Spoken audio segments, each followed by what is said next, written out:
Success Mantra. We shape future.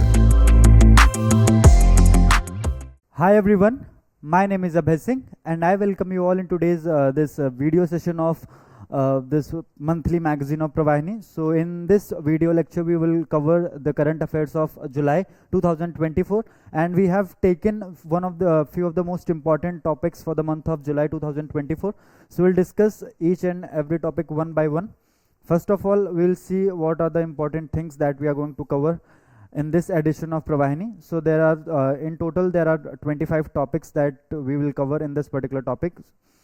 Overall there are 30 topics, but 25 to 28 topics are like very important in the month of July 2024. So the topic that we are going to deal in this particular video session are the topic number 1 is Foundation Day of Puducherry. Then we have the Supreme Court's verdict on the maintenance Supreme Court's verdict on maintenance vis-a-vis Muhammad Abdul Samad versus State of Telangana. This particular judgment was pronounced by a 2-judges division bench. Then we have PM's first bilateral visit after assuming the charge for the third term. जो recent Prime Minister का visit हुआ था Russia, उसके बारे में हम लोग discuss करेंगे. Then we have central bureau of investigation and Delhi special police establishment act 1946. Then we have the money bills as a back door for passing every bill. Then we have issue of education in the concurrent list. Then we have 80 years of Bretton Woods Conference. Then we have 24th meeting of Shanghai Cooperation Organization. Then we have Karnataka Gig Workers Bill. Then we have Niti Aayog releases the 4th edition of Sustainable Development Goal India Index 2024. Then we have National Flag Day. Then we have Economic Survey. Then we have Union Budget 2024-25, which is presented by which is prepared by the Department of Economic Affairs under the Ministry of Finance. Then we have RBI's updated of framework for SARC 2024 to 2027. Then we have the verdict of Bombay High Court on hijab ban. Then we have food security and nutrition in the world 2024. Then we have Global India AI Summit. Then we have Gallantry Awards. Then we have this UNESCO designates 11 new biosphere reserves. The next topic is Telecommunication Act 2023. Then we have Samvidhan Hatya Divas. Then we have India's space launch vehicle supply and demand. Then we have Bhil Pradesh demand. Then we have Project Asmita. Then we have ANI's legal action against Wikipedia. Then we have Quad Foreign Ministers meeting. Then we have 9th Governing Council meeting of Niti Aayog. Then we have appointment of additional NSA and deputy NSA. And lastly we have Project Nexus. So these are the 30 topics that we are going to deal in this particular video session. So we'll start with topic number 1. So the main objective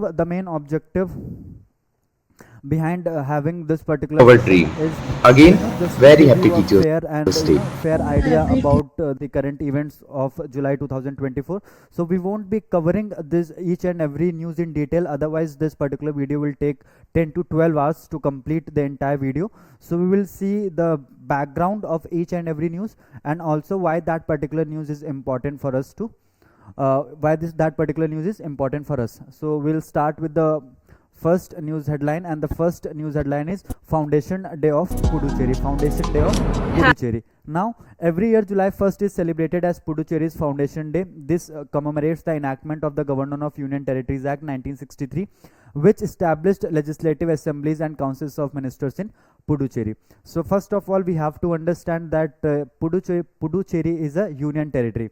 In India, there are total 28 states and 8 union territory. So now there is a unique fact that you have to remember, and the fact is that out of these 8 union territories, there are 3 union territories which have a legislative assembly. Now what are those 3 union territories, or what are these 3 union territories with a legislative assembly? So we have Delhi. Delhi is a union territory and it has a legislative assembly. Then we have Puducherry. Puducherry is also a union territory and it has a legislative assembly. And lastly, we have state of Jammu and Kashmir, which has which is a union territory and it also had a legislative assembly. Now, interesting fact about Jammu and Kashmir is that after the abrogation of Article 370 on 5th of August 2019, the union government has declared Jammu and Kashmir as a union territory. So now Jammu and Kashmir became the 3rd union territory with a legislative Legislative Assembly. Recently, the Election Commission of India has also announced elections in the Union Territory of Jammu and Kashmir. So let's discuss few important facts about Puducherry.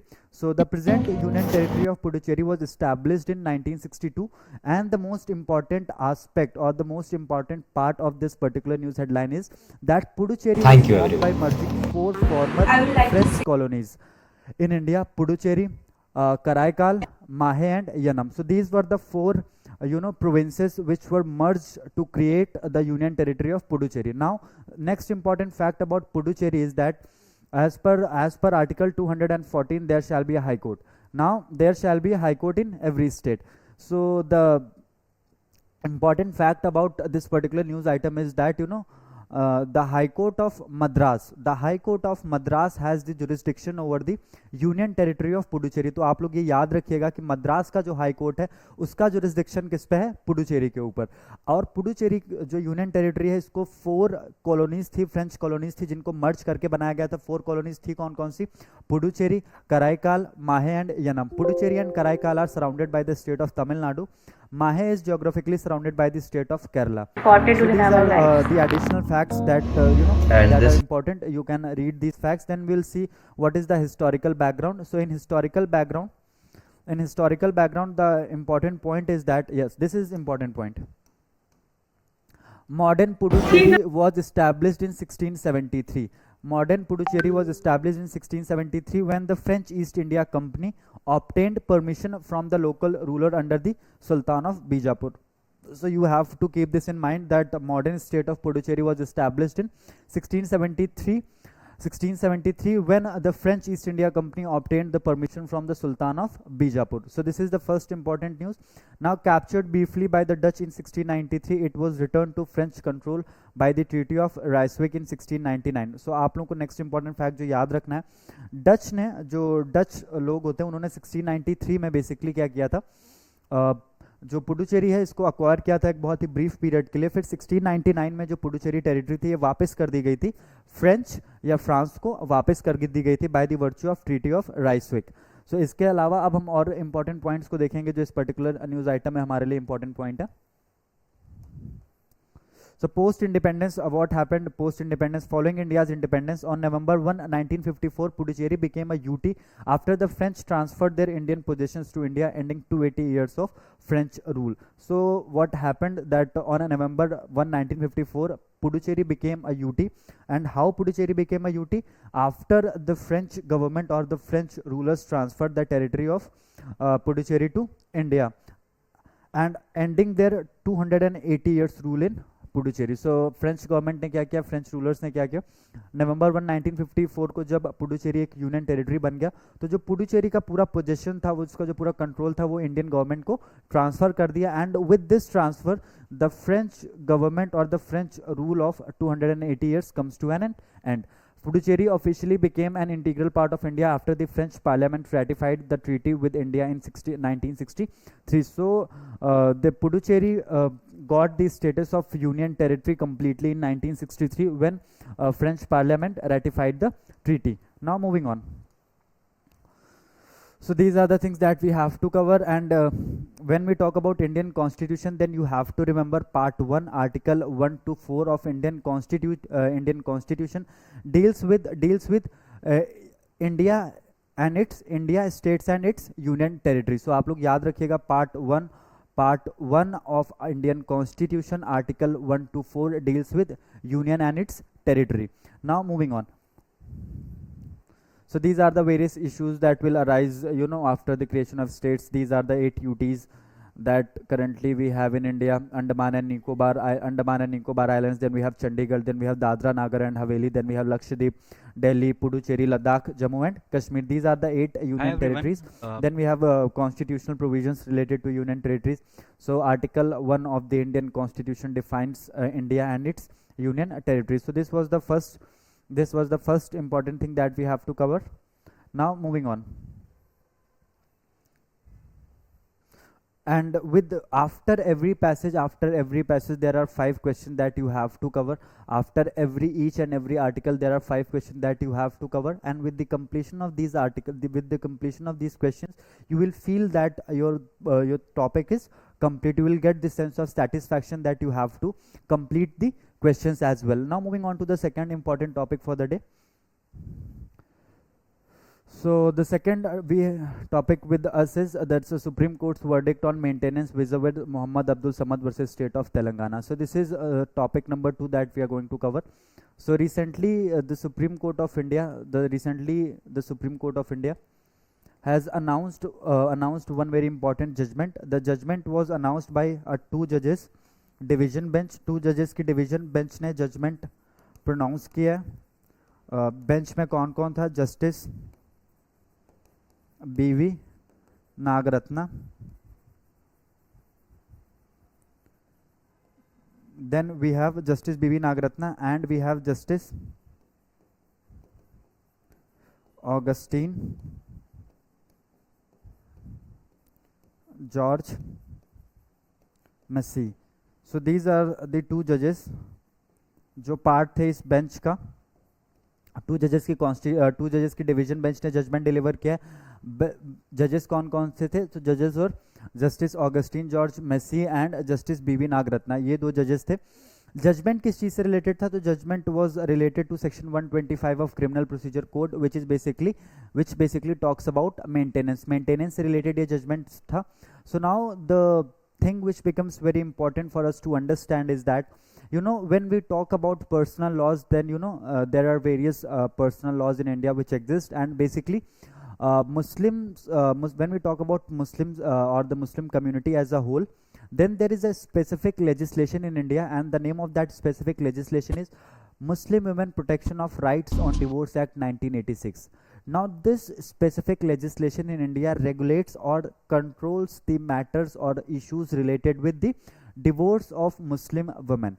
Now section 2 of this specific act, section 2 of Muslim Women Protection of Rights on Divorce Act clearly states that a Muslim woman has to observe the iddat period during the time of her divorce. Now basically iddat period is observed to check whether the woman is pregnant or not, whether the divorced woman is pregnant or not, because under the Muslim law the rule is very clear that a Muslim woman is entitled to get the maintenance during the iddat period. So now, as per this specific legislation, a Muslim woman is allowed to get the maintenance only during the iddat period. But when we talk about section 125 of Criminal Procedure Code, then section 125 of Criminal Procedure Code does not lay down any kind of restriction that maintenance should be paid for any specific period. It talks about maintenance in general. So the claim of the petitioner, the claim of Mr. Muhammad Abdul Samad was basically that if there is already a specific legislation in place, then why the High Court of Telangana, then why High Court has allowed maintenance under section 125 of Criminal Procedure Code if there is already a specific law. This was the main argument of the petitioner in the Honorable Supreme Court of India. Now we have to understand things in a chronology. So under section 125 of Criminal Procedure Code, there are only 4 individuals or 4 kind of individuals who can claim maintenance under section 125. First, we have to understand कि maintenance देगा कौन. सो maintenance वही इंसान सिर्फ देगा जिसके पास sufficient means होंगे maintenance देने के. जिसके पास पैसे ही नहीं है, सफिशिएंट मींस ही नहीं है मेंटेनेंस देने के, उसको आप फोर्स नहीं कर सकते मेंटेनेंस देने के लिए. तो सबसे पहली कंडीशन क्या है? सबसे पहली कंडीशन ये है कि जिस इंसान को मेंटेनेंस देना उसके पास सफिशिएंट मींस होने चाहिए मेंटेनेंस देने के लिए. और अगर उसके पास सफिशिएंट मींस है तो फिर उसे किस किस को मेंटेनेंस देना होगा? तो आप लोग याद रखिएगा, सिर्फ 4 लोग हैं जो सेक्शन 125 के अंडर मेंटेनेंस क्लेम कर सकते हैं. अब ये 4 लोग कौन है जो सेक्शन 125 के अंडर मेंटेनेंस क्लेम कर सकते हैं? Wife, if she is not able to maintain herself. The point is really clear. If wife is not able to maintain herself, then only she can claim the maintenance from her husband. If wife is already earning, for example, if wife is earning 2 lakh 3 lakh rupees per month, then she cannot claim maintenance from her husband. The reason is very simple. If you are able to maintain yourself, then you don't need some additional support from your husband or from your former husband to maintain yourself. This is the only reason that if the woman is able to maintain herself, then she will not be allowed to get the maintenance. Second, we have the legitimate and illegitimate minor child. Then we have legitimate and illegitimate adult child in case if that adult child is having some kind of physical or mental disability. And lastly, the parents of the husband, they can also claim the maintenance under section 125 of criminal procedure code. Now keep this thing in mind that Supreme Court of India has so many times reiterated the same proposition that section 125 of criminal procedure code is secular in nature. Section 125 of criminal procedure code is secular in nature, so it applies to each and every religion. It is not related to any religion specifically. So this is the only reason why Supreme Court has allowed maintenance under section 125. And the other reason is section 125 is more humane in nature. Now from 1st of July 2024, three new criminal laws has came into effect. So now criminal procedure code has been replaced with criminal procedure code has been replaced with Bharatiya Nagrik Suraksha Sanhita. So section 125 has been replaced with section 144 of Bharatiya Nagrik Suraksha Sanhita. Keep this thing in mind. Now another important thing that you have to keep in your mind, that in this particular case, Muhammad Abdul Samad versus State of Telangana, Mr. Gaurav Agrawal has played the role of amicus curiae. Amicus curiae का role किसने play किया है? Amicus curiae का मतलब होता है friend of court. जो friend of court का मतलब क्या होता है? जो स्पेसिफिक इशू में कोर्ट को असिस्ट करता है किसी चीज में. सो फ्रेंड ऑफ कोर्ट कौन था? मोहम्मद अब्दुल समद, स्टेट ऑफ तेलंगाना में. फ्रेंड ऑफ कोर्ट थे श्री गौरव अग्रवाल. कोर्ट ने मेंटेनेंस कितना अलाउ किया? 10,000 रुपीज पर मंथ का. कौन कौन से सेक्शंस कंटेंशन में थे? तो कंटेंशन में सेक्शन से section 125 of criminal procedure code and section 2 of Muslim women protection of rights on divorce act 1986. Shah Bano का केस आप लोग याद रखेंगे क्योंकि 1985 में शाहरा बानो के केस में सुप्रीम कोर्ट ने सेक्शन 125 के अंडर मेंटेनेंस अलाउ किया था, और इसके बाद ही 1986 में राजीव गांधी की गवर्नमेंट ये स्पेसिफिक एक्ट लेकर के आई थी to bypass or to surpass the judgment which was given by the Supreme Court of India in 1985. So these are the various facts जो आपके टॉपिक नंबर 2 से रिलेटेड थे. अब हम लोग मूव करेंगे टॉपिक नंबर 3 में.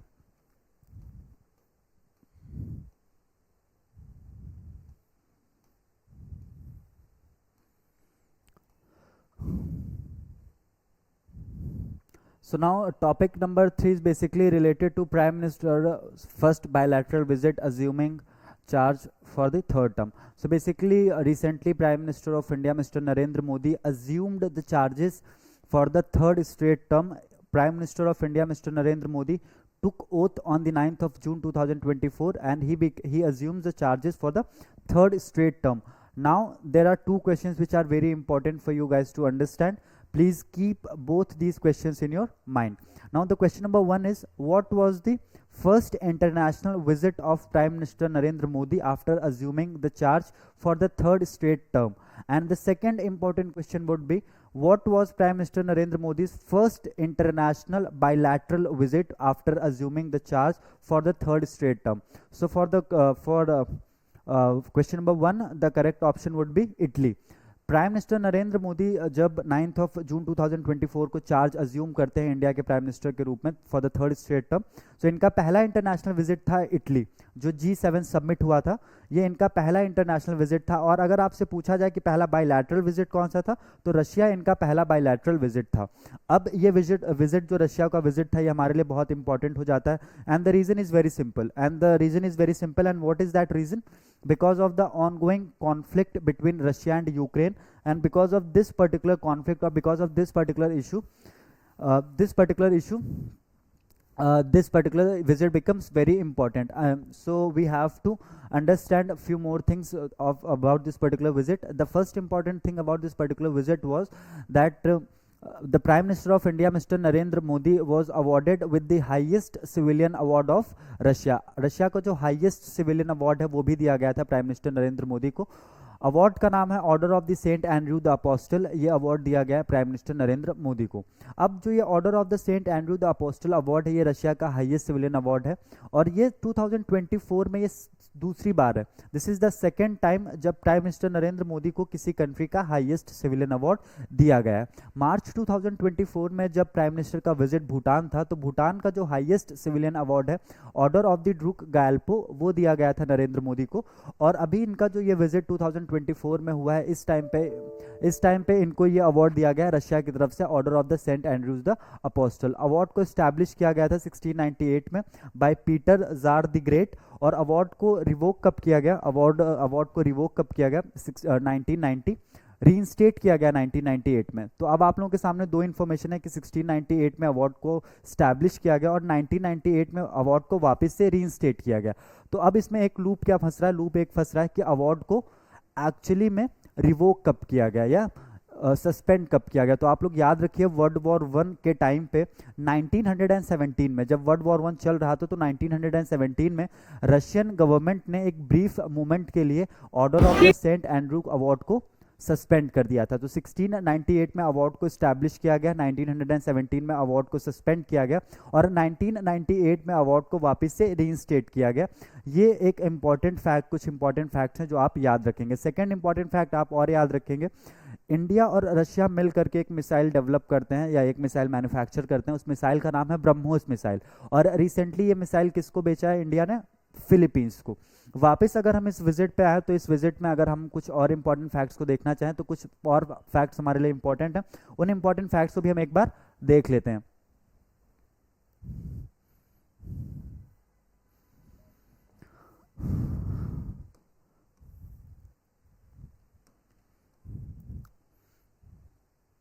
अब जो ये समिट थी, ये इंडिया और रशिया का 22nd एनुअल समिट था, आप याद रखेंगे। We are moving to the topic number 4. The topic number 4 is related to the Central Bureau of Investigation and Delhi Special Police Establishment Act 1946. So when we talk about Central Bureau of Investigation, then we have to see the background of the Central Bureau of Investigation. So in India, what happened in 1941? अब 1941 में एक important event क्या हो रहा था? उस समय world war 2 start हुआ था। 1 सितंबर 1939 को जब वर्ल्ड वॉर 2 स्टार्ट हुआ, तो उसके बाद जो इंडिया में सप्लाई डिपार्टमेंट था, जिसका मेन टास्क क्या था कि जो भी ब्रिटिशर्स और इंडियंस वर्ल्ड वॉर 2 में लड़ रहे हैं, वर्ल्ड वॉर 2 में पार्टिसिपेट कर रहे हैं, उनको सारी चीज़ें सप्लाई करना। अब ये जो वॉर सप्लाई डिपार्टमेंट था, इसमें जब बहुत ज़्यादा करप्शन के केसेस आने लगे, तो इन केसेस को इन्वेस्टिगेट करने के लिए for the purpose of investigation this Delhi special police establishment was established. Delhi police establishment was established just to investigate the cases of corruption in the supply department. अब क्या हुआ 1945 में जब वर्ल्ड वॉर 2 खत्म हो गया, बट उसके बाद भी करप्शन के केसेस बहुत ज़्यादा आ रहे थे। अब जब करप्शन के केसेस बहुत ज़्यादा आ रहे थे, फिर क्या हुआ? फिर आया Delhi special police establishment act 1946। अब ये जब 1946 में ये एक्ट आया, इसके बाद क्या हुआ कि स्पेशल पुलिस एस्टैब्लिशमेंट का जो कंट्रोल था वो डिपार्टमेंट ऑफ होम अफेयर्स को ट्रांसफर कर दिया गया। और पहले जो सिर्फ सप्लाई डिपार्टमेंट में करप्शन के केसेस को डील करता था स्पेशल पुलिस एस्टैब्लिशमेंट, अब वो हर एक डिपार्टमेंट के केसेस, जितने भी डिपार्टमेंट में करप्शन के केसेस आएंगे, उन सब को डील करेगा दिल्ली स्पेशल पुलिस एस्टैब्लिशमेंट। अब आप लोग ये याद रखिए, ये तो सेंट्रल ब्यूरो ऑफ इन्वेस्टिगेशन का बैकग्राउंड हो गया। अब सेंट्रल ब्यूरो ऑफ इन्वेस्टिगेशन कब इस्टेब्लिश हुआ? तो central bureau of investigation was established on the basis of the recommendation of के सांथानाम कमेटी। के सांथानाम कमेटी के रिकमेंडेशन के बेसिस पे सेंट्रल ब्यूरो ऑफ इन्वेस्टिगेशन को क्रिएट किया गया था। Central bureau of investigation primary investigating agency है सेंट्रल गवर्नमेंट या यूनियन गवर्नमेंट की। अब हम करंट किस कॉन्टेक्स्ट में पढ़ रहे हैं? करंट हम इस कॉन्टेक्स्ट में पढ़ रहे हैं कि जब भी सेंट्रल ब्यूरो ऑफ इन्वेस्टिगेशन को किसी भी स्टेट में जाकर के केसेस को इन्वेस्टिगेट करना होता है, तो पहले वो उस स्टेट से प्रायर अप्रूवल लेता है या प्रायर कंसेंट लेता है।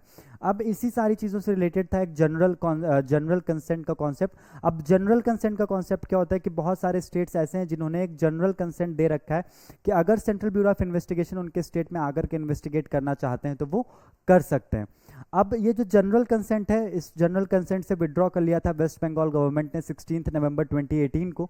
और जब जनरल कंसेंट से विड्रॉ कर लिया, उस कंसेंट के विड्रॉ करने के बावजूद central Bureau of Investigation has registered various cases against the officials of the West Bengal government. So West Bengal government has moved against the Central Bureau of Investigation into the Supreme Court of India. Supreme Court of India move कर रही है, supreme court of India एक petition file किया है waste Bengal government ने कि हमने जब जनरल कंसेंट से विड्रॉ कर लिया तब आप हमारे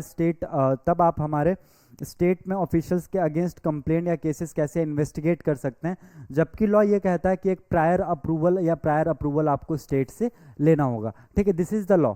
Now the most important thing that we have to keep in our mind that the West Bengal government has withdrawn from the general consent. अब सेंट्रल ब्यूरो ऑफ इन्वेस्टिगेशन के बारे में कुछ और इंपॉर्टेंट फैक्ट्स को हम लोग देख लेते हैं. सेंट्रल ब्यूरो ऑफ इन्वेस्टिगेशन का मोटो क्या है? What is the motto of central bureau of investigation? So motto of central bureau of investigation is industry impartiality and integrity. Industry impartiality and integrity is the motto of central bureau of investigation. Central bureau of investigation का director कितने time के लिए appoint होता है? So central bureau of investigation का जो director होता है उसका टेन्योर होता है बेसिकली मैक्सिमम पॉसिबल टेन्योर कितना? मैक्सिमम पॉसिबल टेन्योर है सीबीआई डायरेक्टर का 5 इयर्स का. सीबीआई डायरेक्टर का जो मैक्सिमम टेन्योर वो 5 इयर्स का हो सकता है, बट आप लोग याद रखिएगा कि इस 5 इयर्स में से जो फिक्स्ड टेन्योर होता है वो 2 इयर्स का होता है और जो 3 इयर्स का टेन्योर होता है वो एक्सटेंडेबल होता है. इसका मतलब क्या है कि आप इनिशियली जब अपॉइंटमेंट होगा आपका तो 2 इयर्स के लिए अपॉइंटमेंट होगा जो आपका फिक्स्ड टेन्योर होगा.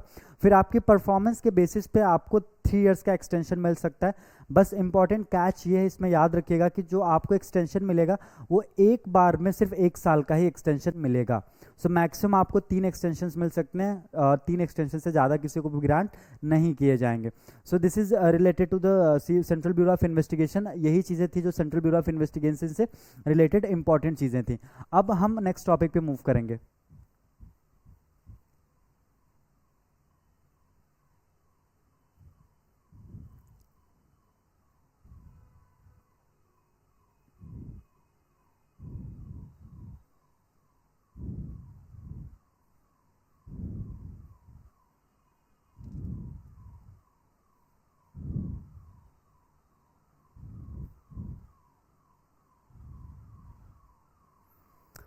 अब हम वापस से आ जाते हैं टॉपिक नंबर 5 पे, and the topic number 5 is related to the money bill and the finance bill. Now let's understand this particular topic in nutshell में हम इस टॉपिक को समझेंगे. कुछ इंपॉर्टेंट एस्पेक्ट हैं उस टॉपिक के हम देखेंगे.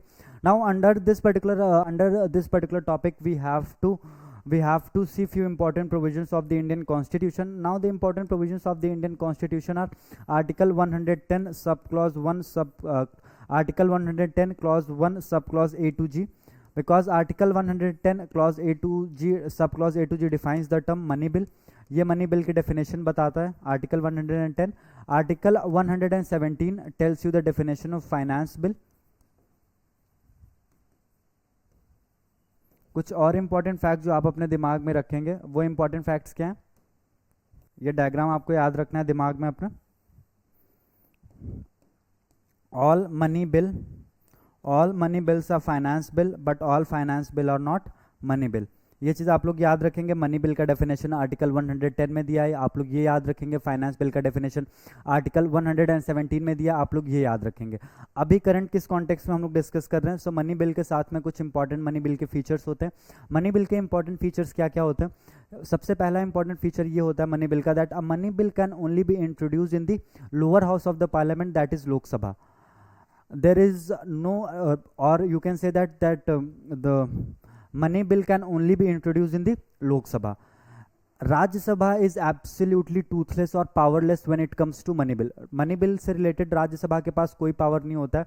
अब एक चीज़ आप लोग और याद रखिएगा कि money bill is introduced after the prior approval और the prior recommendation of the president. Finance bill president के प्रायर रिकमेंडेशन के साथ इशू नहीं किया जाता है, बट जब मनी बिल जो भी है इंट्रोड्यूस किया जाएगा तो मनी बिल इंट्रोड्यूस करने से पहले आपको प्रेसिडेंट का प्रायर अप्रूवल लेना पड़ेगा. अब अगर आप मनी बिल इंट्रोड्यूस करने से पहले अगर आपका प्रेसिडेंट का प्रायर अप्रूवल लेना होगा तो याद रखिएगा कि जब मनी बिल प्रेसिडेंट के पास जाएगा एसेंट के लिए तो प्रेसिडेंट के पास 2 ऑप्शन रहेंगे, या तो बिल को एक्सेप्ट करना या बिल को साइन करना या बिल को रिजेक्ट करना। आप बिल को वापस से रिकंसिडरेशन के लिए नहीं भेज सकते हैं। The reason is very simple, because that particular bill was introduced in the Lok Sabha after getting the prior approval of the president of India. So president of India can not send a money bill for the reconsideration because it is introduced after the prior recommendation of the president of India. Now the second important fact about the money bill is that when it comes to money bill, the decision of the speaker of the Lok Sabha is final. अब अगर parliament में कोई भी question उठता है, suppose करिए there is bill x, कोई एक एक्स बिल है, इसे लोकसभा में as a money bill introduce किया गया है। अब अगर इस पे कभी भी कोई सवाल उठता है कि whether this particular bill, bill X, whether this particular bill is a money bill or not,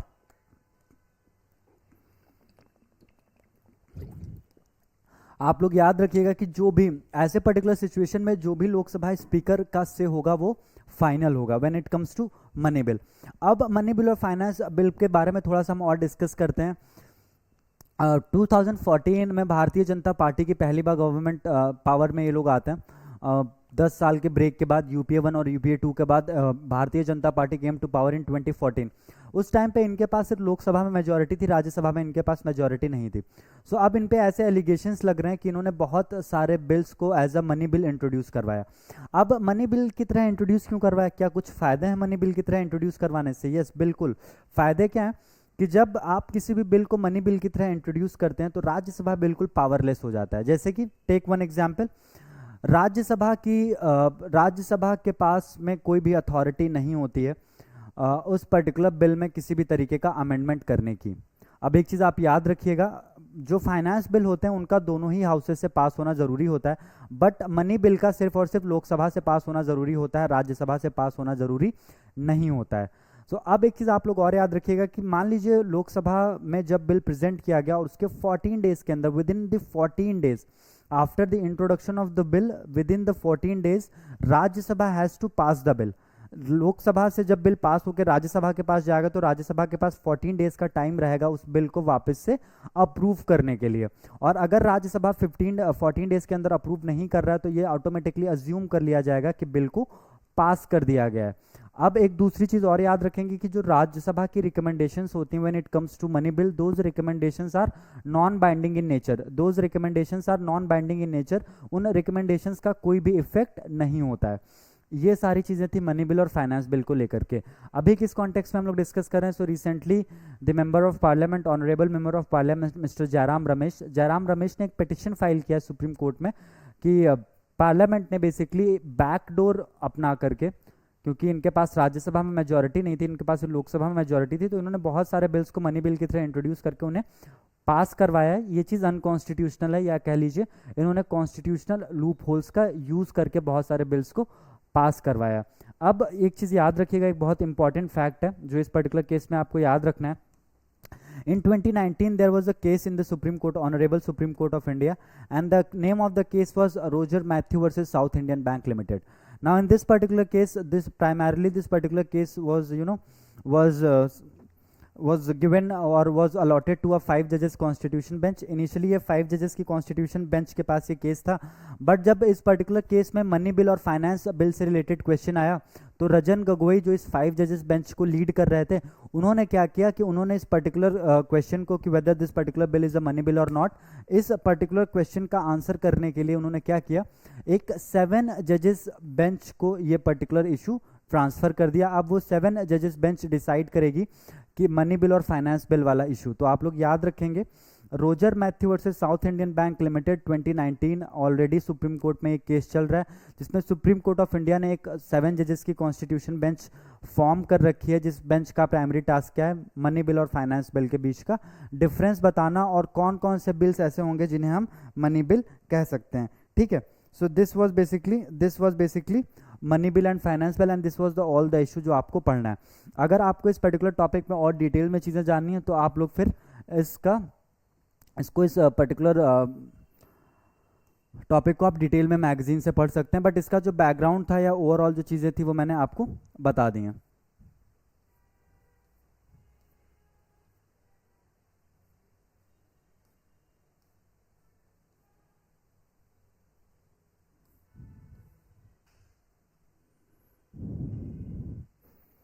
अभी हम issue of education concurrent list को थोड़ा सा हम लोग देख लेते हैं. This is also very important. Now what is important in this particular, अब हम सब लोगों को पता है कि 1975 में Indira Gandhi has imposed the national emergency under article 352 of the Indian constitution. Now the emergency was imposed for a period of 21 months and a lot of things were changed during this particular time. So during this particular time the Indira Gandhi government brought one important constitutional amendment act, and the constitutional amendment act is known as 42nd constitutional amendment act. By introducing this 42nd constitutional amendment act, the government of India or the government of the day has changed a lot of things. Government ने बहुत सारी चीज़ों को change किया था, और उसी जब बहुत सारी चीज़ें जो चेंज की गई थी 42nd कॉन्स्टिट्यूशनल अमेंडमेंट एक्ट के थ्रू, उन सारी चीज़ों को मोस्टली चीज़ों को रेक्टिफाई किया गया bye the virtue of 44th constitutional amendment act 1978. अब 1976 में 42nd कॉन्स्टिट्यूशनल अमेंडमेंट एक्ट आया, उस टाइम पे इमरजेंसी चल रही थी. फिर 1978 में 44th कॉन्स्टिट्यूशनल अमेंडमेंट एक्ट आया. अब 1977 में क्या, 1975 में इमरजेंसी इंपोज की गई, 1976 में 42nd कॉन्स्टिट्यूशनल अमेंडमेंट एक्ट आया, 1977 में इमरजेंसी खत्म हुई, और 1978 में आया 44th कॉन्स्टिट्यूशनल अमेंडमेंट एक्ट. अब 42nd कॉन्स्टिट्यूशनल अमेंडमेंट एक्ट में क्या किया गया था, एक चीज़ आप लोग याद रखिएगा कि there is a 7th schedule. अब 7th शेड्यूल में क्या क्या चीज़ें हैं, सो बेसिकली 7th शेड्यूल में आप याद रखेंगे 7th शेड्यूल एंड आर्टिकल 246, इसमें 3 लिस्ट का डिस्कशन किया गया, लिस्ट 1, लिस्ट 2 एंड लिस्ट 3. अब लिस्ट 1 को हम बोलते हैं यूनियन लिस्ट, स्टेट लिस्ट 2 को हम बोलते हैं स्टेट लिस्ट, और लिस्ट 3 को बोलते हैं हम कॉन्करेंट लिस्ट. सो 1976 में क्या हुआ, bye the virtue of 42nd constitutional amendment act, जो एजुकेशन था पहले वो स्टेट गवर्नमेंट का सोल डोमेन था, स्टेट गवर्नमेंट उस पर कंप्लीटली लॉ बना सकती थी, but 42nd constitutional amendment act में क्या किया गया, एजुकेशन को हमने कॉन्करेंट लिस्ट में ट्रांसफर कर दिया. अब कॉन्करेंट लिस्ट का एक इंपॉर्टेंट या स्पेशल फीचर क्या होता है, कॉन्करेंट लिस्ट का एक स्पेशल फीचर ये होता है कि पार्लियामेंट और स्टेट लेजिस्लेटिव असेंबलीज बेसिकली दोनों ही इंस्टीट्यूशंस लॉ बना सकते हैं कॉन्करेंट लिस्ट से रिलेटेड जो भी इश्यूज होते हैं. अब एक चीज़ आप लोग और याद रखेंगे कि 42nd अमेंडमेंट एक्ट के थ्रू एजुकेशन को स्टेट लिस्ट से कंकरेंट लिस्ट में ट्रांसफ़र किया गया था, और बाद में आज तक ऑलमोस्ट 50 ईयर्स हो गए हैं इस चीज़ को, 48-49 ईयर्स हो गए, और ये चीज़ आज तक वापस ठीक नहीं की गई है. इसीलिए जो बेसिकली बहुत सारे गवर्नमेंट हैं या बहुत सारे जो स्टेट गवर्नमेंट हैं वो ये डिमांड कर रहे हैं कि जो एजुकेशन है इसे वापस से कॉन्करेंट लिस्ट से हटा करके स्टेट लिस्ट में ट्रांसफ़र किया जाना चाहिए. आप लोग याद रखिएगा प्राइमरली जो ये डिमांड है ये कौन कर रहा है, प्राइमरली ये डिमांड जो तमिलनाडु के चीफ मिनिस्टर थे मिस्टर M.K. स्टालिन, वो एक डिमांड कॉन्टिन्यूसली कर रहे हैं.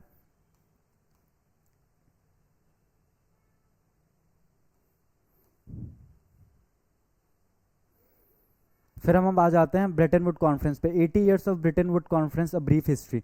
So basically Brayton would conference जो 1944 में साइन हुआ था उसके 80 ईयर्स कंप्लीट हो चुके हैं ब्रेटन वुड कॉन्फ्रेंस के. इसी वजह से हम लोग ये डिस्कस कर रहे हैं. ब्रेटन वुड कॉन्फ्रेंस का बैकग्राउंड अगर हम लोग थोड़ा सा देखना चाहें, सो ब्रेटन वुड कॉन्फ्रेंस का बैकग्राउंड ये है कि 1944 में ये कॉन्फ्रेंस हुआ था. Brayton would new Hampshire United states of America में ये कॉन्फ्रेंस हुआ था. ये चीज़ आप लोग याद रखेंगे. फिर हम लोग एक ब्रीफ हिस्ट्री देख लेते हैं.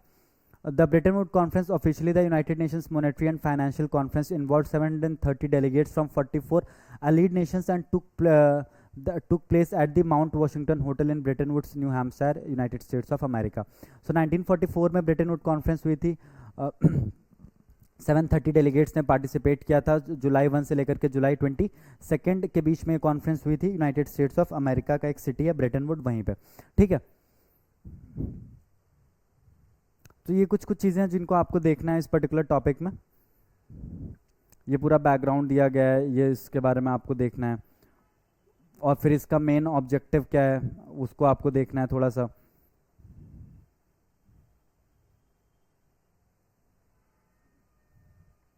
कैसे यूएस का बहुत ज़्यादा इन्फ्लुएंस है वो भी आपको देखना है कि यूएस कैसे बहुत ज़्यादा डोमिनेट कर रहा है एक्चुअली इस चीज़ को. तो वो सारी चीज़ें भी आपके लिए इंपॉर्टेंट है. फिर IMF और IBRD के बारे में आपको थोड़ा बहुत देखना ही पड़ेगा. और आप लोग एक चीज़ हमेशा याद रखिएगा कि आपको एक चीज़ पता होनी चाहिए जब भी आप किसी एग्ज़ाम की प्रिपरेशन करते हैं कि जो चीज़ आप पढ़ रहे हैं वो आपके एग्ज़ाम के लिए रिलेवेंट है या नहीं है. अगर आपके एग्जाम के लिए कोई चीज़ रेलेवेंट नहीं और फिर भी आप उस पर अपना बहुत सारा एफर्ट दे रहे हैं, सो आई एम प्रिटी श्योर आपको पता होगा कि इसका एंड रिजल्ट क्या होता है। एंड रिजल्ट यही होगा कि आप जिस हिसाब की मेहनत करेंगे आपको उस हिसाब का रिजल्ट नहीं मिलेगा। The analogy is very simple, क्योंकि आपने उन चीज़ों पे मेहनत नहीं की जो एग्जाम के लिए इंपॉर्टेंट है, आपने उन चीज़ों पे मेहनत की जो आपको लग रहा है इंपॉर्टेंट है। ठीक है, सो अब हम नेक्स्ट टॉपिक पे मूव करेंगे। तो now we are moving to topic number 8। Topic number 8 is basically 24th meeting of Shanghai corporation organisation. 24th meeting जो हुआ है एससीओ ऑर्गेनाइजेशन का अस्ताना कजाकिस्तान में। So 8 topic is related to that thing only. Now the most important fact about this 24th meeting of Shanghai Cooperation Organization is that Belarus became the 10th member or the 10th member state to join the Shanghai Cooperation Organization. So you have to keep this thing, keep this fact in your mind that Belarus became the 10th member to join the Shanghai Cooperation Organization. The next important thing about this particular meeting is the Astana Declaration, which was adopted by the member countries, and it was basically a kind of a strategic agreement related to energy security, trade, finance and information security. So this is something about Astana Declaration. Then we'll see a few more facts about the Shanghai Cooperation Organization. Please remember this, please keep this thing, keep this fact in your mind that India and Pakistan are the members of Shanghai Cooperation Organization. Shanghai Cooperation Organization was established in 2001.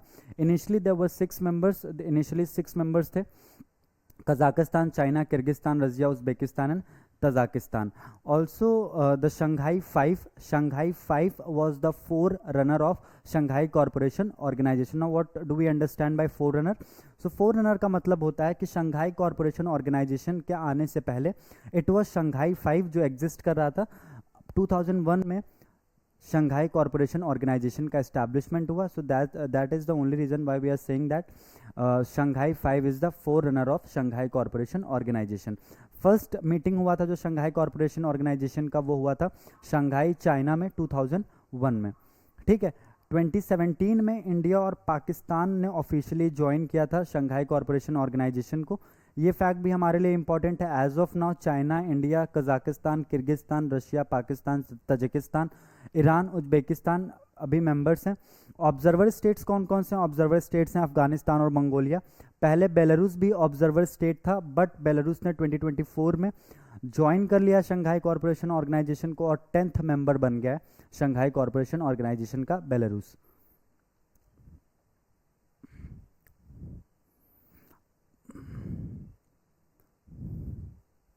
अब Shanghai corporation organisation के बारे में जब आप लोग ये topic detail में cover करेंगे प्रवाहिनी से, तो आप लोग इसका जो साइमल्टेनियस कंपैरिजन दे रखा है उस कंपैरिजन को भी आप लोग थोड़ा ध्यान से देखेंगे कि क्वाड के साथ कंपेयर किया गया एससीओ को, एशियान के साथ कंपेयर किया गया, सार्क के साथ कंपेयर किया गया. So that comparison is very important. You have to keep that comparison in your mind. Moving on.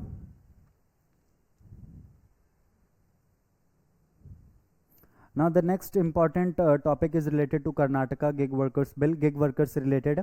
So पहली बात हम लोग जान लेते हैं. First we should understand the meaning of gig worker. Who are these gig worker? What is the meaning of gig and gig economy?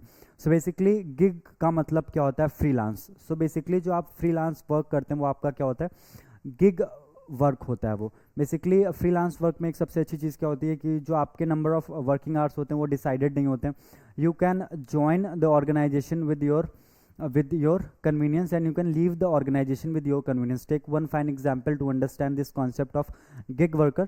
Rapido drivers, Uber drivers, Zomato, Blinkit में जो delivery partners होते हैं, these are gig workers. gig workers में आपका सबसे जो best possible चीज़ होता है वो ये होता है कि आपके जो वर्किंग आवर्स रहते हैं वो फ्लेक्सिबल रहते हैं. मतलब अगर आपका सुबह 5 बजे से लेकर के दोपहर 12 बजे तक आपका रैपिडो चलाने का मन है, तो आप 5 बजे ऐप में लॉगिन करिए और 12 बजे लॉग आउट कर जाइए.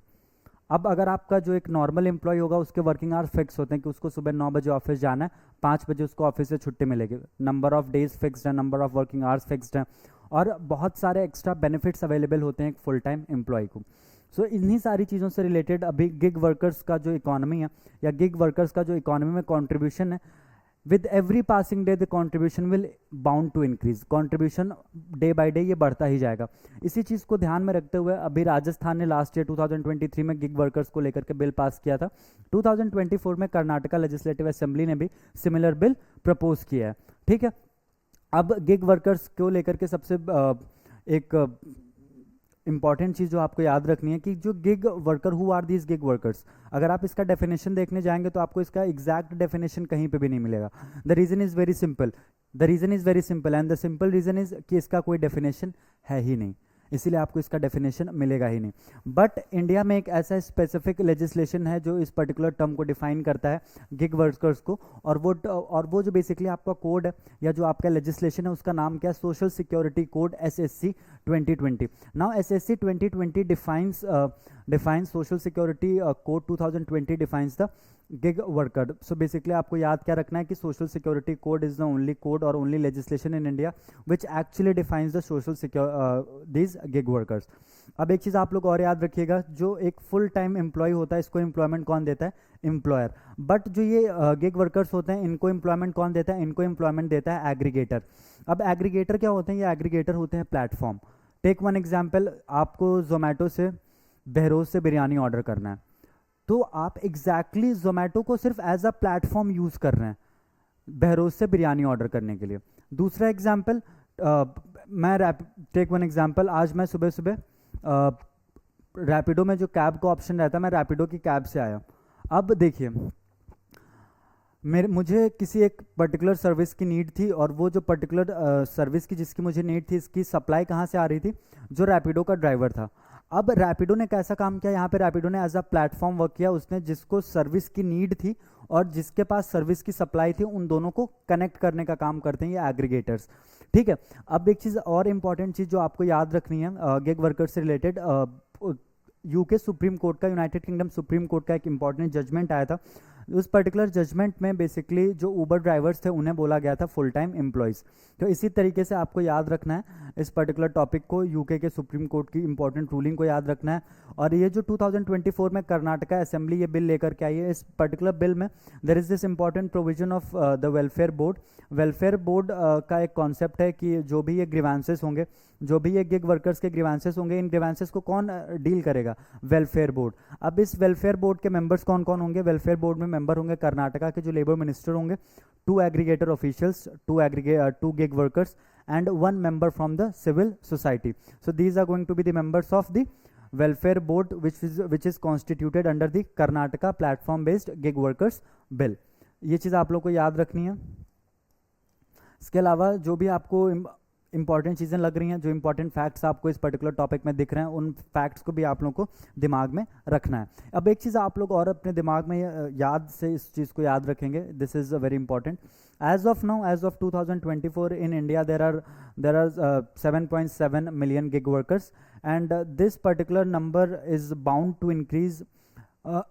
This particular number is bound to increase by 2029-2030. India will have 23.5 million gig workers by the end of 2029-2030.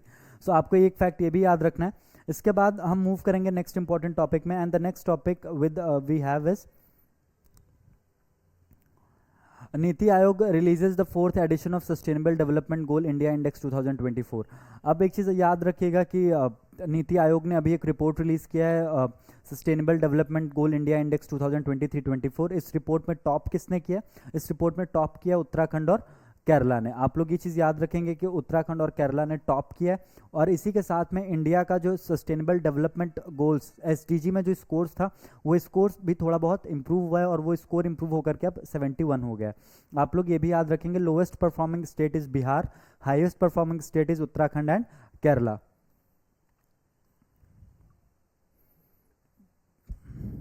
These are the 17 sustainable development goals जो आप अभी अपनी स्क्रीन पे देख पा रहे हैं। These are the 17 sustainable development goals जिनकी हम बार बार बात कर रहे हैं। ये 17 जो सस्टेनेबल डेवलपमेंट गोल्स हैं, इन्हें लॉन्च कब किया गया था, 2015 में लॉन्च किया। यूनाइटेड नेशंस डेवलपमेंट प्रोग्राम ने 2015 में लॉन्च किया। 2030 तक हमें इन गोल्स को अचीव करना है। टोटल गोल्स कितने हैं, 17। ठीक है, इसके बाद हम नेक्स्ट टॉपिक में बढ़ेंगे। Will move to the next topic.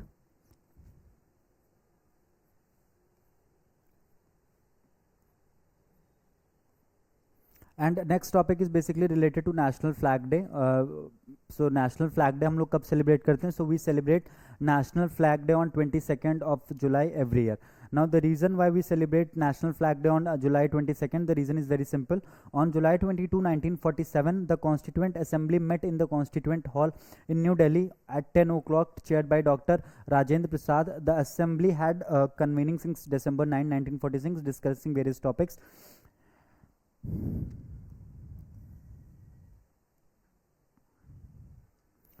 Now, the resolution was basically the resolution related to the national flag was moved by Jawaharlal Nehru. Jawaharlal Nehru ने प्रपोज किया था. ये याद रखिएगा 22 जुलाई 1947 को पहला कॉन्स्टिट्यूएंट असेंबली की जब मीटिंग हुई थी, जिसको चेयर किया था डॉक्टर राजेंद्र प्रसाद ने. और इस मीटिंग में बेसिकली डॉक्टर जवाहरलाल नेहरू ने जो फ्लैग से रिलेटेड रेजोल्यूशन था वो प्रेजेंट किया था. और एक चीज़ आप लोग और याद रखिएगा फ्लैग से रिलेटेड, जो हमारा फ्लैग है नेशनल फ्लैग, इसे डिज़ाइन किसने किया था? हमारे नेशनल फ्लैग को डिज़ाइन किया था पेंगालई वेंकैया ने. पेंगालई वेंकैया ने. और इसका जो लेंथ और ब्रेथ का रेशियो रहता है वो कितना रहता है? 2:3 का इसका रेशियो रहता है, लेंथ इज टू ब्रेथ का फ्लैग का. इसे भी आपको ध्यान में रखना है. Moving on. Saffron, then we have white, then we have green. ये हमारे फ्लैग्स के कलर होते हैं. 24 स्पोक्स होता है, जो बीच में व्हील होता है. ये सारी चीज़ें भी आपको दिमाग में रखनी है.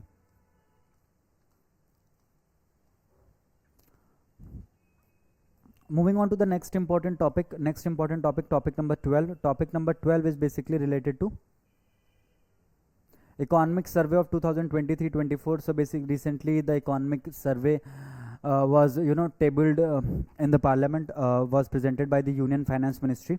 अभी से पार्लियामेंट में इकोनॉमिक सर्वे को प्रेजेंट किया गया. 2024 का जो इकोनॉमिक सर्वे हुआ है, अब इस इकोनॉमिक सर्वे को प्रिपेयर कौन करता है? डिपार्टमेंट ऑफ इकोनॉमिक अफेयर्स इस पर्टिकुलर इकोनॉमिक सर्वे को प्रेजेंट करता है. इसकी रिपोर्ट को अभी प्रेजेंट किया गया पार्लियामेंट में. और सबसे इंपॉर्टेंट फैक्ट जो आपको याद रखना है in this economic survey was that the economy grew by 8.2% in financial year 2024, surpassing the 8% mark in 3 out of the 4 quarters.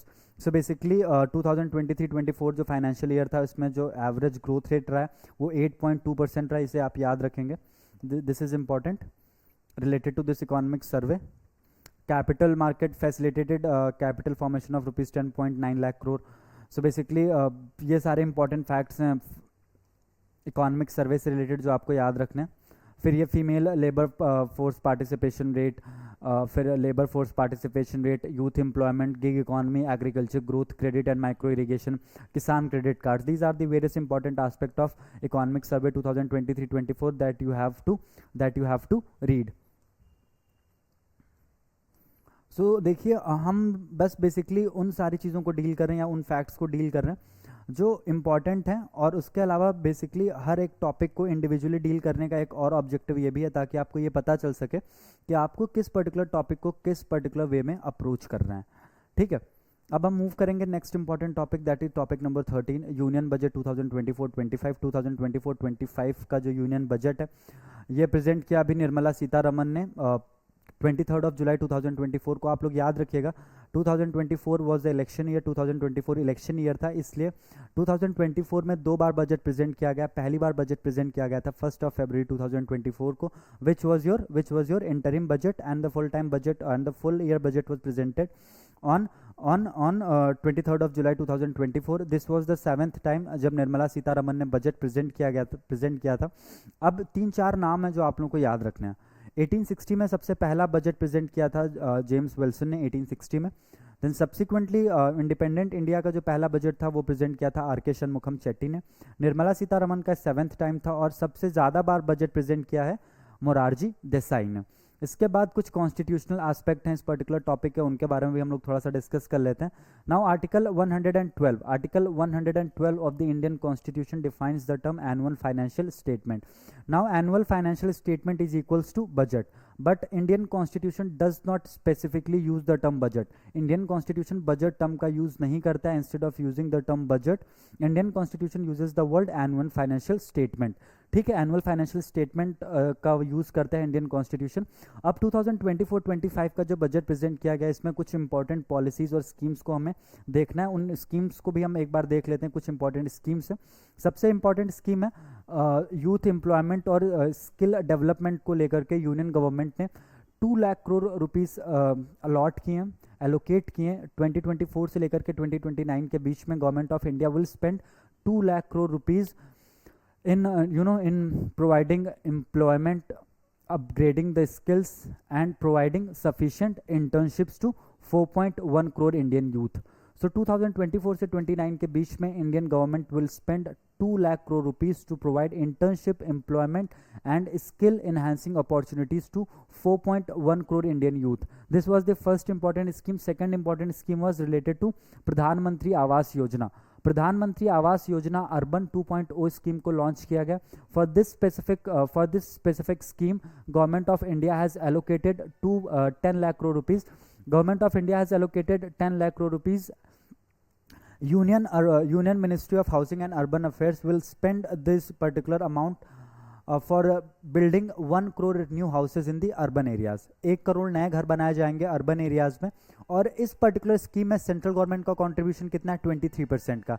यानी सेंट्रल गवर्नमेंट कितना कंट्रीब्यूट करेगी? 2,30,000 करोड़ रुपीस कंट्रीब्यूशन होगा सेंट्रल गवर्नमेंट का, और जो बचा हुआ कंट्रीब्यूशन है 77% वो रहेगा स्टेट गवर्नमेंट का. This was the second important scheme. Third important scheme was basically capital या स्पेस इकोनॉमी को बूस्ट करने के लिए 1,000 करोड़ रुपीस का एक वेंचर कैपिटल फंड क्रिएट किया है सेंट्रल गवर्नमेंट ने. Fourth important aspect was that the government of India has allocated rupees 15,000 crore for the development of the capital of Andhra Pradesh. Andhra Pradesh की जो न्यूली फॉर्म्ड कैपिटल है अमरावती, उसको डेवलप करने के लिए और पोलावरम इरिगेशन प्रोजेक्ट को डेवलप करने के लिए government of India has allocated rupees 15,000 crore rupees specifically for the state of Andhra Pradesh. ठीक है, ये कुछ इंपॉर्टेंट स्कीम्स है जिन्हें आपको याद रखना है. 2024-25 बजट की आप लोग एक चीज़ और याद रखिएगा. जो अभी हम लोगों ने एम्प्लॉयमेंट वाली स्कीम डिस्कस की, उस पर्टिकुलर स्कीम में आप लोग एक चीज़ और याद रखिएगा कि जो इंडिया की टॉप 500 कंपनीज हैं वैल्यूएशन के हिसाब से, as per the valuation the top 500 companies of India will provide internship opportunities to 10 million Indian youth. India के 1 करोड़ यूथ को इंडिया की जो टॉप 500 कंपनीज हैं वो इंटर्नशिप अपॉर्चुनिटी प्रोवाइड करेंगी. ठीक है, this was your topic number 13. Now will move to topic number 14.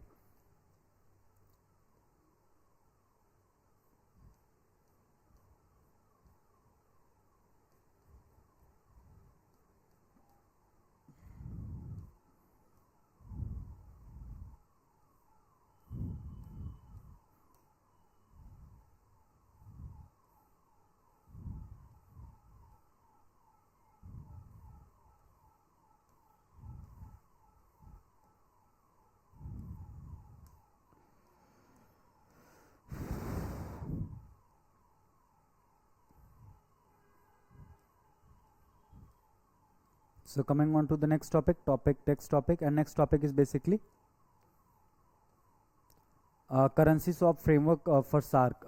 The Reserve Bank of India has recently introduced an updated framework for currency swap arrangement with SARC countries effective from 2024 to 27. A currency swap involves a contract to exchange currencies at predetermined terms and conditions. So basically currency swap के बारे में हम लोग थोड़ा सा देख लेते हैं. करेंसी स्वैप का मतलब क्या होता है कि हम लोग पहले से डिसाइड करके रखते हैं कि जैसे कोई एक एक्स कंट्री है, वहाँ की करेंसी कोई 1 है, और वाई कंट्री है वहाँ की करेंसी 2 है. सो एक्स और वाई दोनों कंट्रीज़ हैं, ये पहले से एक अग्रीमेंट साइन करेंगी कि अगर एक्स कंट्री जिसका करेंसी 1 रुपीज़ है, या इंडिया और पाकिस्तान का एग्जांपल लेते हैं, इंडिया और पाकिस्तान ने अगर एक करेंसी स्वैप अग्रीमेंट साइन किया है, इसका मतलब क्या है कि इंडिया और पाकिस्तान पहले से इन्होंने ये डिसाइड कर रखा है कि 1 इंडियन रुपी का मतलब कितने पाकिस्तानी रुपी होगा और 1 पाकिस्तानी रुपी का मतलब कितने इंडियन रुपी होगा. This is we called currency swap, जिसमें हम पहले से डिटरमाइन कर रखते हैं कि एक करेंसी को जब हम दूसरे करेंसी से कंपेयर करेंगे तो उसका वैल्यू कितना होगा. This is your currency swap agreement. Recently RBI ने क्या किया, updated currency swap agreement issue किया है सार्क कंट्रीज के लिए 2024 से 27 के लिए. ठीक है, now I'll move to the next important topic. Next important topic is basically this हिजाब बैन, बॉम्बे हाई कोर्ट का जो भी हिजाब बैन से रिलेटेड जो वर्डिक्ट आया. The Bombay High Court dismissed a plea by 9 students challenging the dress code banning hijabs at NG Acharya and DK Marathe College, citing larger academic interest. The court agreed with 2022 Karnataka High Court judgment that upheld the state's hijab ban in government colleges. So basically 2022 में Karnataka high court का एक verdict आया था जिसमें उन्होंने जो कर्नाटका की government थी उसने कॉलेजेस में हिजाब को पहनने से बैन कर दिया था. सो 2024 में जब बॉम्बे हाई कोर्ट ने भी इस सिमिलर प्रॉब्लम को या सिमिलर इशू पे अपना जजमेंट डिलीवर कर रहा था, तो उसमें उन्होंने 2022 में जो कर्नाटका हाई कोर्ट का जजमेंट था उसको रेफर किया और बोला जो कर्नाटका हाई कोर्ट का जजमेंट था that is absolutely correct and somehow it upheld the validity of the Karnataka high court judgment. और उन्होंने उसी पर्टिकुलर जजमेंट को फॉलो किया और जो बैन लगा हुआ था हिजाब पे उसको कंटिन्यू रखा बॉम्बे में भी.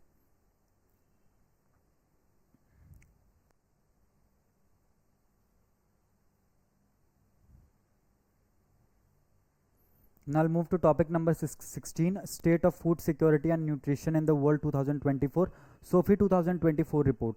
The State of Food Security and Nutrition in the World 2024, SOFI 2024 report released by FAO, IFAD, UNICEF, WFP, who examines global food security and nutrition trends. The report underscores the urgent need for increased funding to address hunger, food insecurity and malnutrition globally. So basically globally हम कैसे food shortage या food scarcity की problem को solve कर सकते हैं, mail nutrition की problems को सॉल्व कर सकते हैं. This was the main central idea of this particular report. अब इस सोफी 2024 की जो रिपोर्ट है उस पर थोड़ा सा हम एक बार देख लेते हैं. Around 2.33 billion people faced moderate और severe food insecurity in 2023, with severe food security impacting over 864 million people worldwide. So in around the world there are 233 crore people who are suffering from a moderate to severe food insecurity. Cost of a healthy diet. So in 2022 the global cost of a healthy diet rose to $3.96.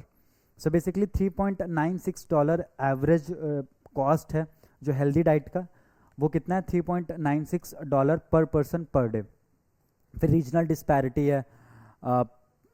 India से related क्या highlight है, India has 194.6 million under nourished people.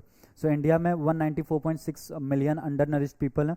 2004-06 में ये number कितना था, 240 millions था. Diet affordability 55.6% of Indians cannot afford a healthy diet. 13% of India's population suffers from chronic undernourishment. India ranked 111th indicating severe food security. So global hunger index में भी India का ranking वो 111 था. So वो भी एक चीज़ दिखा रही है कि we are not performing that well. हम उतना अच्छा परफॉर्म नहीं कर रहे हैं. अब इंडिया में बहुत सारे स्टेप्स लिए गए, बहुत सारी गवर्नमेंट स्कीम्स और प्रोग्राम स्टार्ट किए इस फूड स्कारसिटी की प्रॉब्लम को सॉल्व करने के लिए. PDS उसमें से public distribution system, then we have mid day meal scheme, then we have my scheme mothers absolute affection scheme for adolescent girls, mid day meal scheme, Pradhan Mantri Matru Vandana Yojana, integrated child development services mission Poshan 2.0, national food processing mission, national food security act NFSA 2013. So basically ये बहुत सारे initiative और schemes हैं जिन्होंने government ने launch किया to solve the problem of food scarcity. Now we'll move to topic number 17, Global India AI Summit. Location was Bharat Mandapam. 2 दिनों के लिए ये थी कॉन्फ्रेंस. बेसिकली वर्चुअली लगभग 1000 AI इंथुजियास्ट ने पार्टिसिपेट किया. ठीक है. India AI mission demonstrated commitment to building an inclusive and robust AI ecosystem aimed to lead global AI innovation. So the main objective of this particular summit was to provide the to provide the global infrastructure or provide the robust infrastructure to develop this artificial intelligence. ठीक है. Announcement and partnership. OECD, OCDE and GPI. New integrated partnership on AI announced in India. ठीक है. So GPI के बारे में हम लोग भी थोड़ा सा डिस्कस कर लेंगे. फिर इस सबमिट का बैकग्राउंड क्या है वो थोड़ा सा हम लोग डिस्कस कर लेंगे. फिर इंडिया का मिशन क्या है. So objective is to establish a robust AI computing infrastructure in India to support the development and testing of AI infrastructure. Also, Indian government has approved 10,372 crore rupees. Indian government has approved 10,372 crore rupees for developing this AI infrastructure. India ने इतना allotment भी कर रखा है, ठीक है। फिर अभी जो यूनाइटेड किंगडम में एक सबमिट हुआ था उसमें भी इंडिया ने पार्टिसिपेट किया था, AI से रिलेटेड सबमिट था। तो ये सारी चीज़ें जो इंपॉर्टेंट हैं इस पर्टिकुलर टॉपिक के लिए। अब हम टॉपिक नंबर 18 में मूव करेंगे। Topic number 18, ISRO shortlist astronauts for Axiom 4 mission to ISS। India has selected 2 astronauts designated for the upcoming Axiom 4 mission to the International Space Station। अब Axiom स्पेस का एक satellite है, जो एक स्पेस फ्लाइट है जो अभी इंटरनेशनल स्पेस स्टेशन जाने वाली है। उसमें इंडिया की तरफ से 2 लोगों को चूज़ किया गया, सिलेक्ट किया गया, जो लोग वहाँ पर जाएंगे, इंटरनेशनल स्पेस स्टेशन जाने वाले हैं, ठीक है।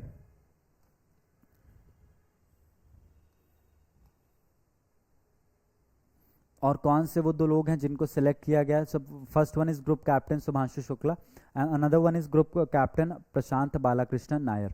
सो GC Shubhanshu Shukla and GC प्रशांत बालाकृष्णन नायर, ये वो 2 लोग हैं, ये 2 एस्ट्रोनॉट हैं जिन्हें चूज़ किया गया, जिन्हें सेलेक्ट किया गया। ये लोग जाएंगे एक्सियम 4 मिशन में इंटरनेशनल स्पेस स्टेशन। आप लोग दोनों लोगों का नाम याद रखिएगा। इंटरनेशनल स्पेस स्टेशन हमारे लिए वैसे भी इंपॉर्टेंट है क्योंकि सुनीता विलियम्स काफ़ी लंबे टाइम से इंटरनेशनल स्पेस स्टेशन में वो स्टक है। बोइंग का एयरक्राफ्ट था जो उन्हें लेकर के गया था। आप लोग ये सारी चीज़ें याद रखेंगे। टॉपिक्स को थोड़ा सा कोरिलेट भी हम करेंगे।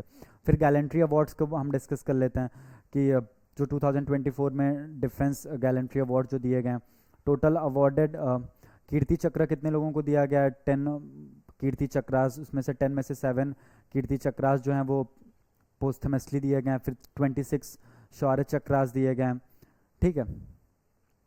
कौन कौन से गैलेंट्री अवार्ड होते हैं? Gallantry in the face of enemy, Param Vir Chakra, Maha Vir Chakra and Vir Chakra. Gallantry other than in the face of enemy, Ashok Chakra, Kirti चक्र एंड शौर्य चक्र। ऑर्डर ऑफ प्रीसिडेंस, परमवीर चक्र, अशोक चक्र, महावीर चक्र, कीर्ति चक्र, वीर चक्र एंड शौर्य चक्र। सो ये ऑर्डर ऑफ प्रीसिडेंस है। गैलेंट्री अवार्ड्स कौन कौन से हैं? गैलेंट्री अवार्ड्स के बारे में भी हमने डिस्कस कर लिया। परमवीर चक्र पे 6 टोटल हैं, परमवीर, महावीर, वीर, अशोक, कीर्ति एंड शौर्य चक्र। सो ये टोटल 6 अवार्ड्स हैं, गैलेंट्री अवार्ड्स हैं। इन अवार्ड्स की एलिजिबिलिटी क्या है, सिलेक्शन कैसे होता है, किनको मिलता है, ये सारी चीज़ें आपको खुद से देखनी है। अब हम आर्टिकल 20 पे पहुंचते हैं। UNESCO designate 11 new biosphere reserve. So UNESCO है designated 11 new biosphere reserve across 11 countries.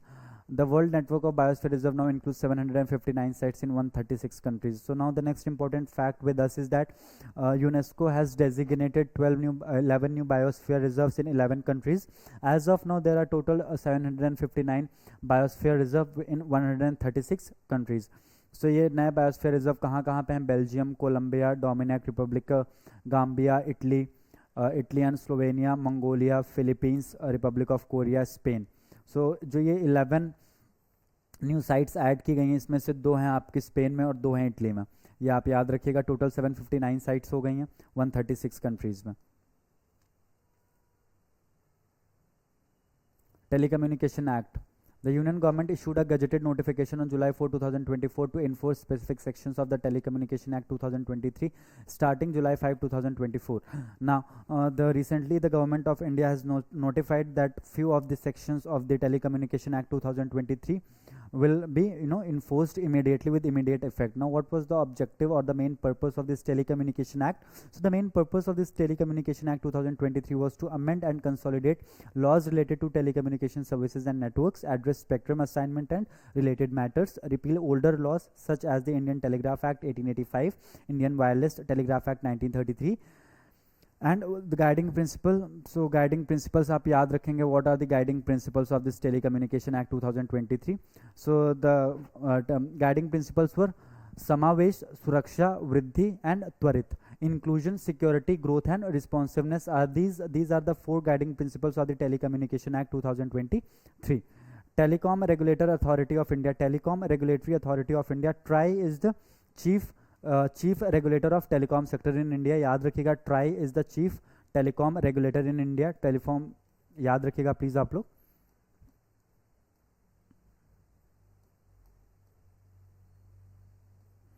अब हम टॉपिक नंबर 22, संविधान हत्या दिवस. So basically the Bharatiya Janata Party led union government had decided that it will Now it will observe 25th of June as the Samvidhan Hatya Divas, and the reason was very simple, because on 25th of June 1975 the Indira Gandhi led government has proposed for the imposition of emergency under Article 352. So at that particular time, the President of India, who was the President of India, so Mr. Fakhruddin Ali Ahmed was the President of India. He declared the emergency on 25th of January 1975 on the grounds of internal disturbance.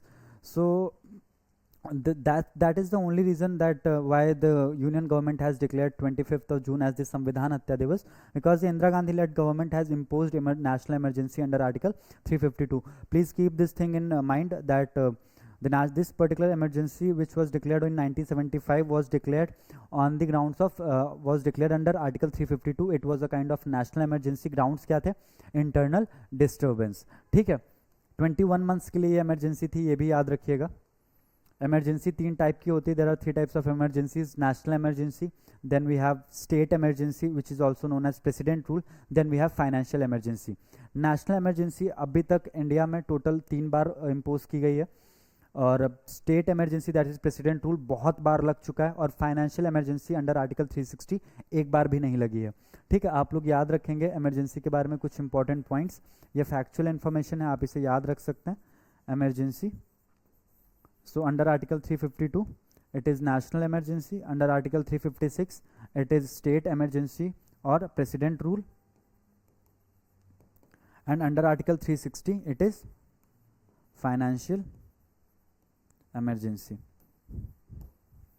ठीक है, national emergency 3 बार, financial emergency एक बार भी नहीं, और state emergency बहुत बार. ठीक है, सो आप लोग ये चीज़ें याद रखेंगे.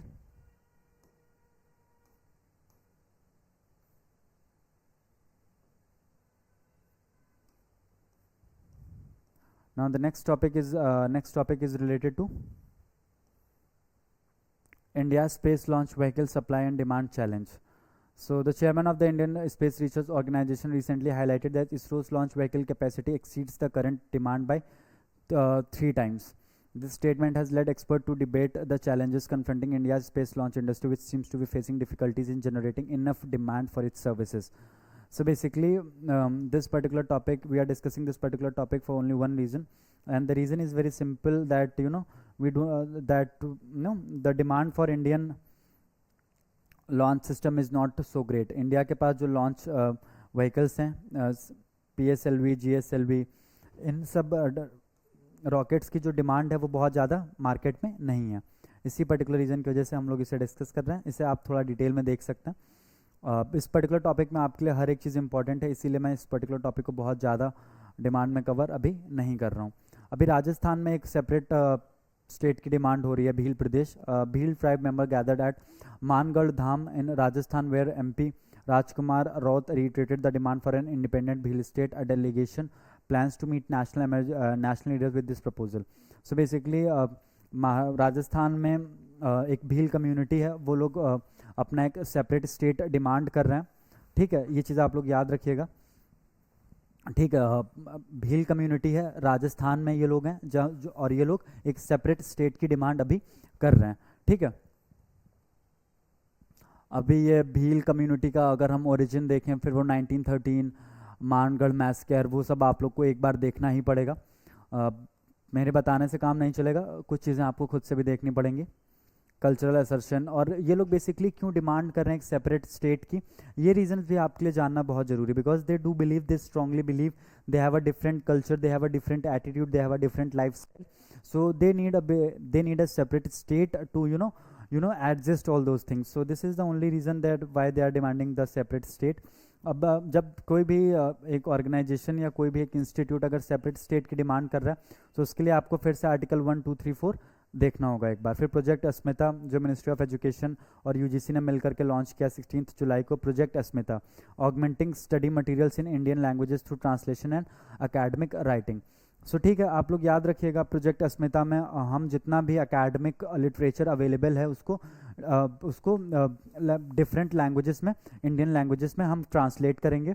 इंडियन लैंग्वेजेस में जो 22 ऑफिशियल लैंग्वेजेस हैं, हम उसमें अंडर प्रोजेक्ट अस्मिता उन लैंग्वेजेस को हम उन सारे कंटेंट को हम ट्रांसफ़र करेंगे। आप लोग याद रखिएगा, under the 8th schedule of Indian constitution there are 22 official languages of India and these under this particular project Asmita हम उस पूरे कंटेंट को जो भी कंटेंट अवेलेबल है, स्टडी मटेरियल अवेलेबल है, उसको हम डिफरेंट लैंग्वेजेस में उसको हम लोग क्या करेंगे, ट्रांसलेट करेंगे। अब आप लोग एक चीज़ याद रखिएगा, इस प्रोजेक्ट अस्मिता के साथ में आपको एक वर्ड याद रखना है, उस ऐप का नाम एक्चुअली में आपको याद रखना है। सो कुछ टाइम पहले सेंट्रल गवर्नमेंट ने एक ऐप भी लॉन्च किया था, उस ऐप का नाम था अनुवादिनी।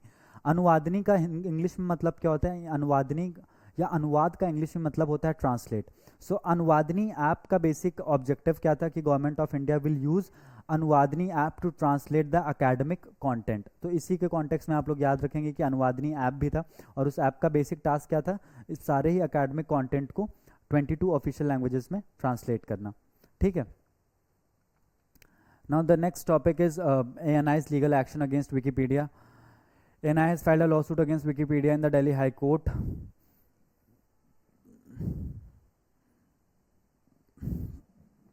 So basically this particular suit which was filed by ANI was a defamation suit. Defamation suit was filed against the Wikipedia, and the reason was very simple, that ANI has claimed that there have been a certain derogatory things which have been written about ANI on the Wikipedia page of ANI, and for the same they have demanded the compensation of rupees 2 crore from the Wikipedia. The complaint was filed by ANI, Asian News International ने ये complaint file किया है Wikipedia के against.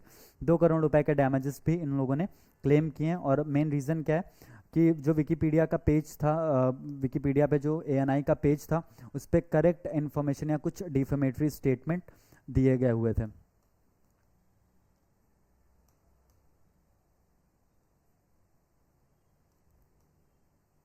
Now move to passage number 27, quad foreign, जो quad meeting, अब quad के बारे में हम लोग बहुत बार डिस्कस कर चुके हैं। क्वाड में बस बेसिकली आपको याद रखना है, क्वाड का मतलब 4 होता है। अब क्वाड के मेंबर ग्रुप कौन कौन से? सो क्वाड के मेंबर्स हैं India, Japan, Australia and US। India, Japan, Australia, US, ये क्वाड एक ग्रुप है जिसके 4 कंट्रीज मेंबर हैं।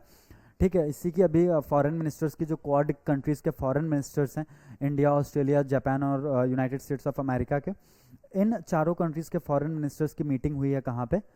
टोक्यो में। ठीक है। तो आप इसको देख लेंगे क्वाड के बारे में, जो भी इसके अलावा क्वाड का एस्टैब्लिशमेंट, कंट्रीज़, कैपिटल्स, करेंसीज और जो अदर अलग अलग इंटरनेशनल ऑर्गेनाइजेशंस हैं, उससे अगर हम कंपेयर करके देखें तो क्या क्या चीज़ें इंपॉर्टेंट हैं, वो सारी चीज़ें इसमें डिस्कस की गई हैं कुछ। और उसके बाद में we all know this particular drill, we all know this drill, कि आपको चीज़ें एक्चुअली में कैसे करनी है। हर एक टॉपिक को कवर करने के बाद आप उससे रिलेटेड 5 क्वेश्चंस भी देखेंगे।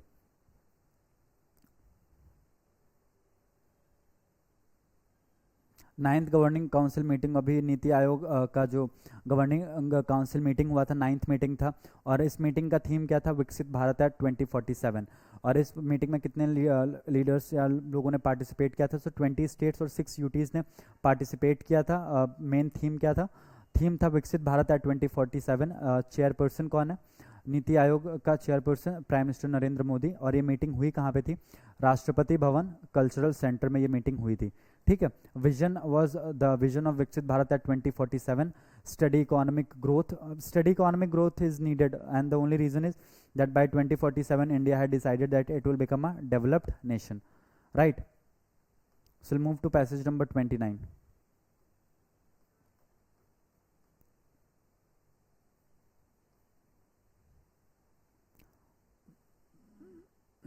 So Indian government has appointed Mr. Rajinder Khanna as the Deputy National Security Advisor or the additional you can call additional NSA। और अभी तक कौन था और इंडिया का नेशनल सिक्योरिटी एडवाइज़र कौन है? अजीत डोभाल। ठीक है। सो अजीत डोभाल का भी नाम आप लोग याद रखेंगे। Now will move to the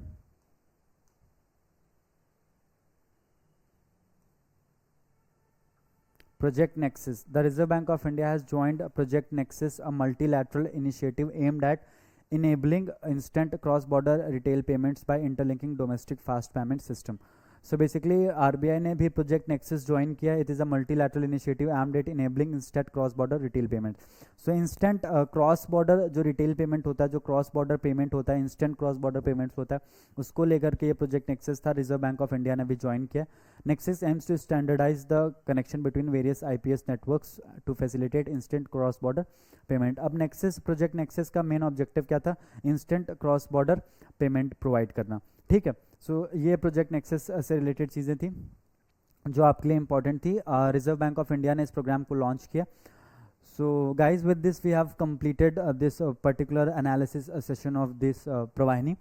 Now my simple request would be that you know, there are few topics which are very important. For example, this Axiom formation, then we have this money bill and finance bill issue, then we have this Central Bureau of Investigation, then we have Muhammad Abdul Samad versus State of Telangana.